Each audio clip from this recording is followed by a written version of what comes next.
Reading comprehensions of the poem Razia the Tigress. Behind closed doors, I'm a fool for your love.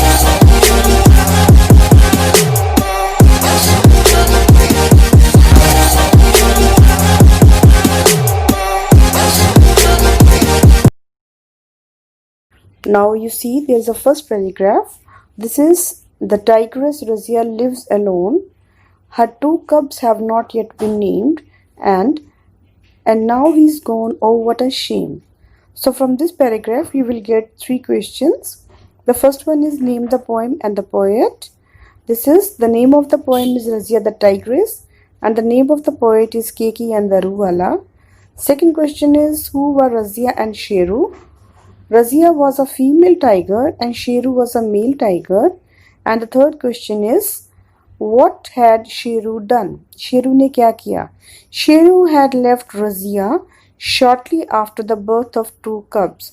Sheru ने रजिया को जल्दी ही छोड़ दिया उसके दो बच्चों के जन्म के तुरंत बाद. Now the second paragraph is, it starts with Sheru was on an expert on winds till when no leaf stirred and all was still. From this paragraph you will find the question, who was Sheru? Sheru कौन था? He was a male tiger. वो एक शेर था. And second question is, what special knowledge did he have? उसको किस चीज़ की जो थी special knowledge थी? He was an expert in the knowledge of winds and their direction. उसको हवाओं के पूरा ज्ञान था और उसकी डायरेक्शन दिशाओं का भी. Third question is, what does the word they here refer to? Word जो दे है वो किसके लिए यूज़ किया गया है? The word they here refers to the winds, हवाओं को. And why did Sheru want a place where no leaf stirred?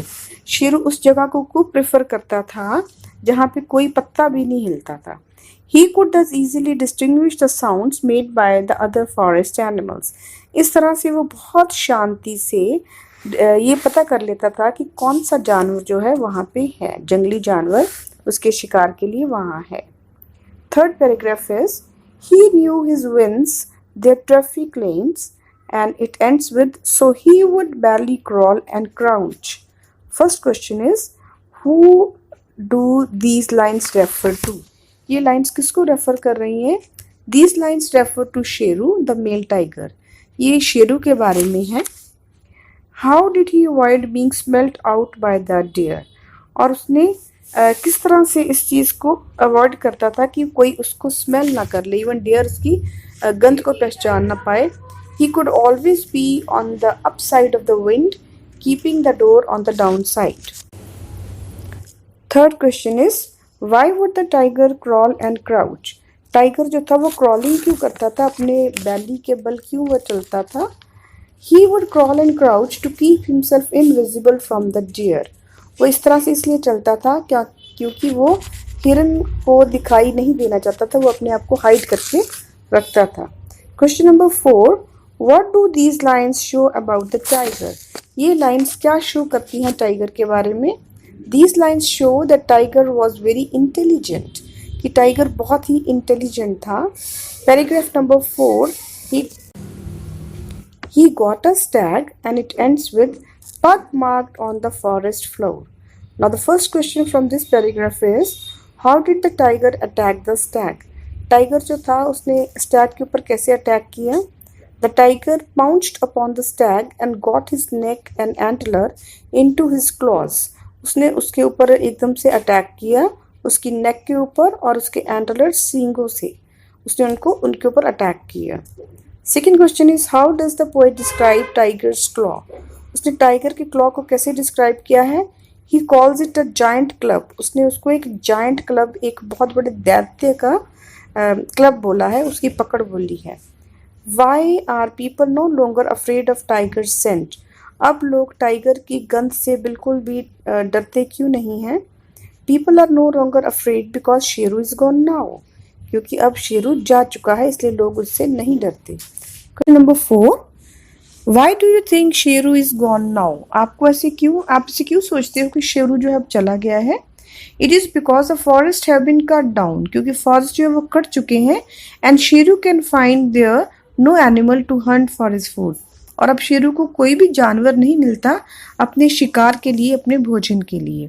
Now the paragraph number 5, it starts with can she leave the little ones alone and ends with the poacher with their guns appear.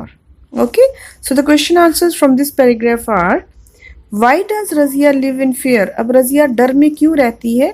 She lives in fear because of her cubs. अपने छोटे छोटे बच्चों की वजह से वो डर के रहती है।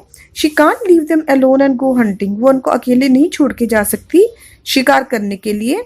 Second question is what is her one great fear about her cubs?